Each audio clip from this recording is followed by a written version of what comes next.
So there's a bloke down Mt Gambier way who has probably got the finest collection of trucks that you would ever wish to see. And we're looking at just two of those here at Lancefield today. And the man in question is one Murray Langford. Murray, how are you? Morning. Oh, good, Kermit. Good, mate. Good to see you. So you're a fair way from home, Mt Gambier to Lancefield, Victoria. No, not too far. In good weather, it's all right. Yeah. Yeah. No, beautiful day. It is, and it's a good show, good feel at this show, as you well know, you've been here plenty of times before. Tell us a little bit about these two trucks that we've got here, mate, because I know they're pretty special. Let's start with King of the Road. Yeah, well, the old 1969 Kenworth, that W, that was owned by Adelaide company. They used it for carting their crusher gear up to the north of South Australia. This was Quarry Industries, and they built all of our roads up there and the railway lines in the northern parts of the state. So this truck never worked at all over on the east coast, and not known to many blokes over your way. Mm. Yeah, they owned it for quite a few years. Had a few different drivers in it, and I managed to get hold of it back in 2005, I think it was. Okay. Yeah, and what condition was it in at that time? They had started to wreck it at that stage. It was out at Kenworth, and a fella had it out there, and he wanted to pull the motor out and use it for a drilling rig.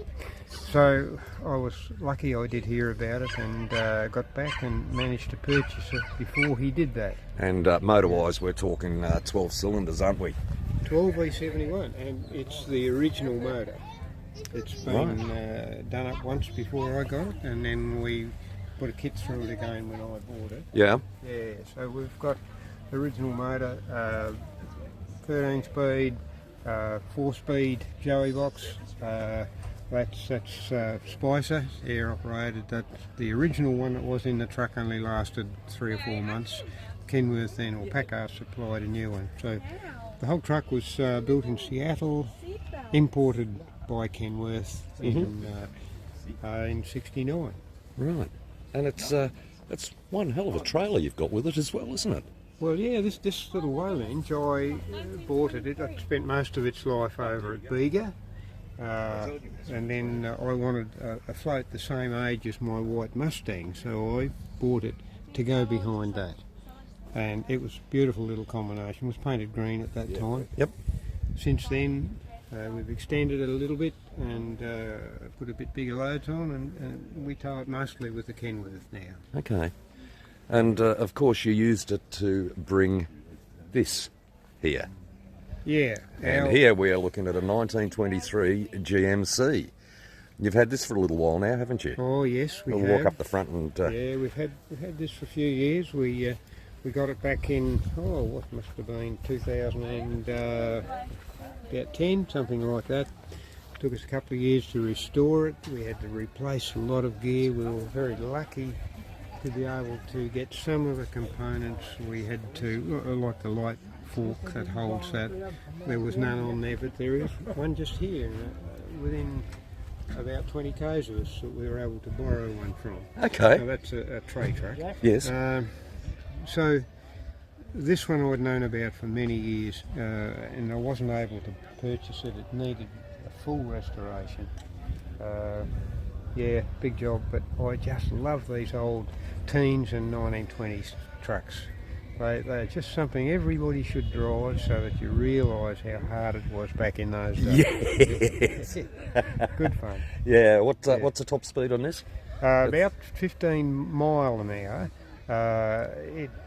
It's governed at 1200 revs, 4-cylinder Northway engine in it.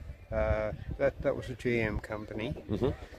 A Canadian company. So they only made about 200 of these, and we've searched and searched all the GMC experts all over the world, and this is probably about the only one left now. Oh, okay. That's a lot. So it's priceless. Well, it's rare. It's really rare, and to have the original trailer behind a short wheelbase prime mover like this is very unusual. I've seen a few auto cars and things in the US. Mm-hmm. but not one of these. We tried to restore it as authentically as we could. Quick release turntable on it, you'll see there. The pins in the bottom section. Oh yeah, we'll walk up here and... Yeah, well they were patented in 1918 after the war. Okay. This one's 1923, so it's had a couple of improvements made to it. But magic little thing, you know. You just wind the legs down, and as it does, it opens the jaws, and away you go. Magic. Yeah. Magic. So you've still got your other collection over at Mt Gambier? We still have, yes. We've got a good collection there. I haven't stuck just with one variety of truck or one type of truck. We've got quite a bit of all sorts of things. Working on a KB6 Inter prime mover there at the moment. I always wanted one of those, and yeah, nice little truck.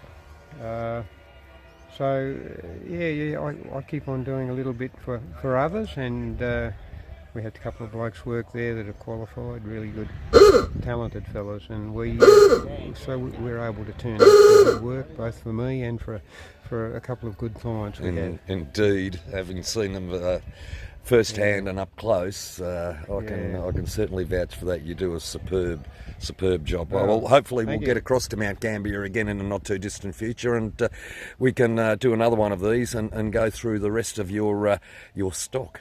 Thanks, Jeremy. Always something there to see. Yeah. Good to see you, mate. Thank you very much for your time. I Okay. appreciate it. Good on man. you, Murray. Yeah.